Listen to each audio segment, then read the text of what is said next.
Hey everybody, before you continue watching the video, make sure you give the channel a like and subscribe. Go and follow us on Instagram. Go and check out all the different social media scenarios. Make sure if you're enjoying the content, go there, like, subscribe, follow, so we can keep putting stuff out. If you've got any questions, leave a comment. All right, make a comment on either of our pages and we'll answer them as soon as we can.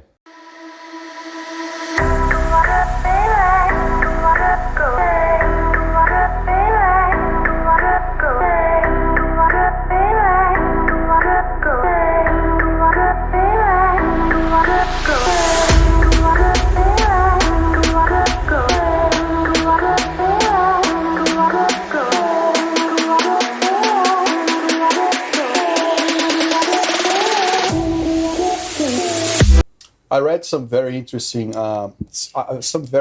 article in a book I was reading about CrossFit, and they were saying that CrossFit, like they started to become so big that they started to give the license to be a operator for a person that, like at the beginning, you have to be like a personal trainer, any years of experience. The train would be much longer, but they started to give like in 1 or 2 day course for anyone. So maybe you had a bakery before, you want to change business, and they open and also at the beginning they have like, oh, you can only open another one in 10 kilometers, and then they finish that as well.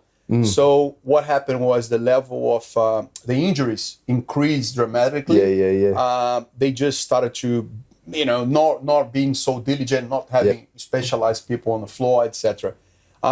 Which I think is one of the problems with anything that gets popular, gets a little bit out of control. So I was wondering, like, with the powerlifting as well, when it became famous, like jiu-jitsu, for example, as well, we see a big increase of people that do not have the right qualifications, never done this job. It's just become like it's kind of like takes completely away the whole effectiveness, effectiveness and the quality of the product.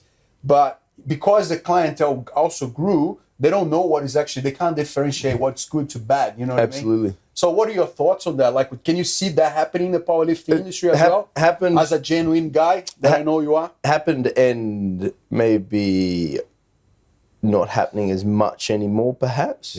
Because like you have your boom, like you said, so all of a sudden there's more gyms.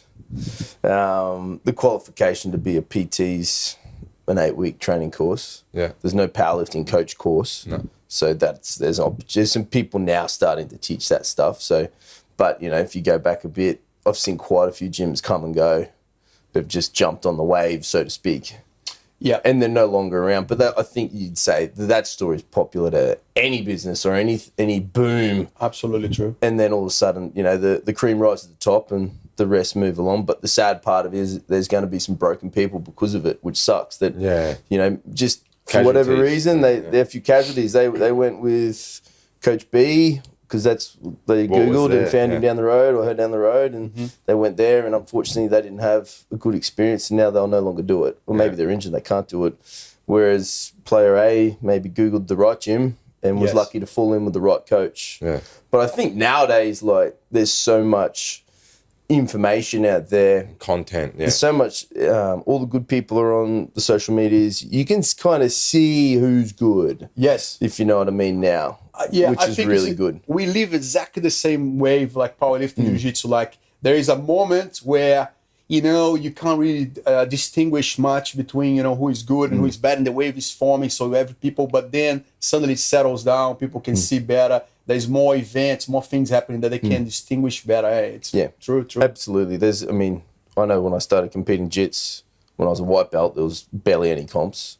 True. Nowadays, there's comps every weekend. Every weekend. Powerlifting's the same. There was 2 comps a year. You did states and nationals. So you don't get exposure to chat to other people in the community. Be like, oh, who are you coaching with? What are you doing? What are you doing? You couldn't have that back then. So it was just luck of the draw if you landed with the right person or not.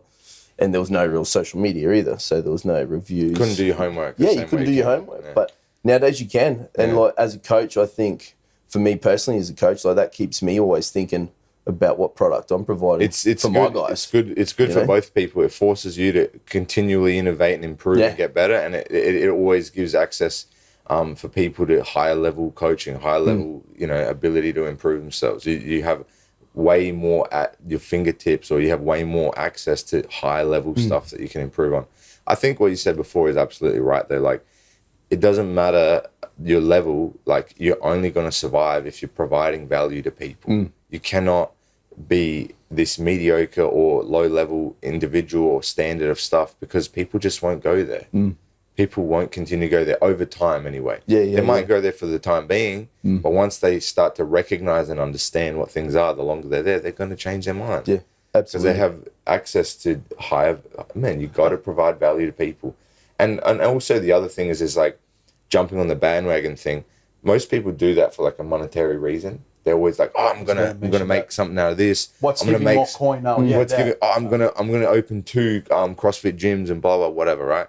The problem with that is, again, it's like a short-term idea, and I think, like, as a whole, as a society, as like a Western nation, that's what we're always pushed towards, is the right now, the Instagram. Oh, how do you feel? You can make money on it right now.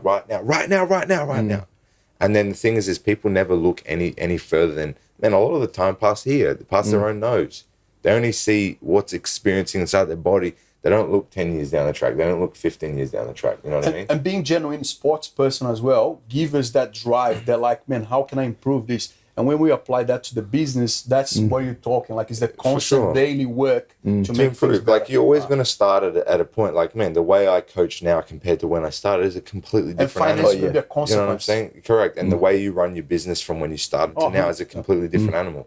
That's a normal process of doing that. You're only going to be here if you evolve and change and grow and add more value. But this is a thing that's the biggest thing, is you need to add value to people. You need to add value to the community. You need to add value to the world. And as a byproduct of adding value to other human beings and the world and people, then you will get something back in return. Then you will get the money back in return. Then you will get all the other things back in return.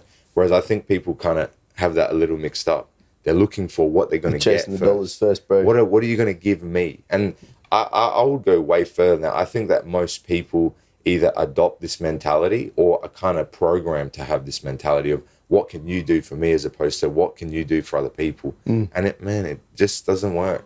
There's a nice quote, and I could never remember who said it, but I really love it. It is, the pursuit of profit will be the end of all business. Yeah. So essentially saying, if you just focus on your money first, you're not going to be around. But man, you can even take that into like a personal level. If you just focus on yourself first, people don't want to be around you, man. Yeah, 100%. No, how can people enjoy being with somebody that only focuses on what you can do for them? Man, I talked about this stuff, with Casey O'Connor. He's just become a black belt now, which is good for him. That's sick. Yeah, congratulations to Casey. But man, I talked about with him about this stuff like not long ago about like, man, the most fulfilling thing for people is being a part of community and serving other people. Thanks for watching the video, guys. Hope you enjoyed. If you did, make sure you give it a like, subscribe, and a follow. Check out all our different social media platforms. There's heaps of content coming out. There's different snippets and content on different platforms. So make sure you're on everything. And again, if it helped you out, recommend to somebody else, and hopefully it'll help them out too.